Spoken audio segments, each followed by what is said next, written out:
Matthew chapter 8. Large crowds followed Jesus as he came down the mountainside.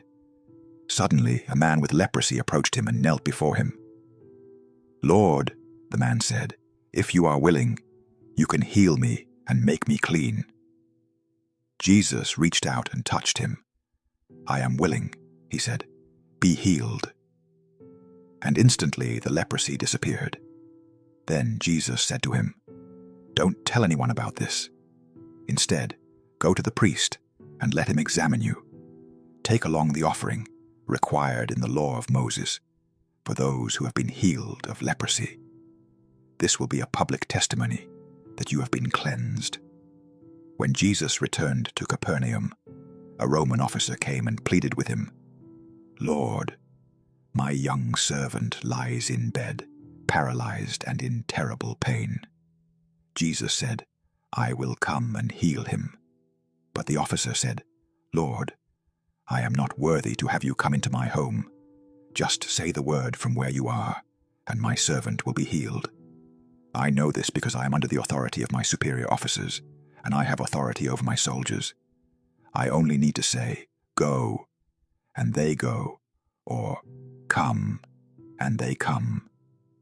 And if I say to my slaves, 'Do this,' they do it." When Jesus heard this, he was amazed. Turning to those who were following him, he said, "I tell you the truth. I haven't seen faith like this in all Israel. And I tell you this, that many Gentiles will come from all over the world, from east and west, and sit down with Abraham, Isaac, and Jacob at the feast in the kingdom of heaven. But many Israelites, those for whom the kingdom was prepared, will be thrown into outer darkness, where there will be weeping and gnashing of teeth." Then Jesus said to the Roman officer, "Go back home. Because you believed, it has happened." And the young servant was healed that same hour. When Jesus arrived at Peter's house, Peter's mother-in-law was sick in bed with a high fever. But when Jesus touched her hand, the fever left her. Then she got up and prepared a meal for him. That evening, many demon-possessed people were brought to Jesus.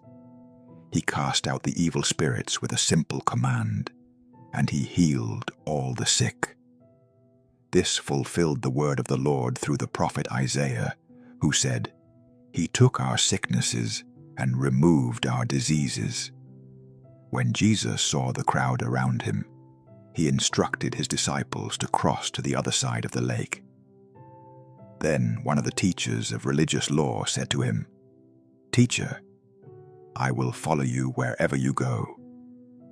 But Jesus replied, "Foxes have dens to live in, and birds have nests, but the Son of Man has no place even to lay his head." Another of his disciples said, "Lord, first let me return home and bury my father." But Jesus told him, "Follow me now.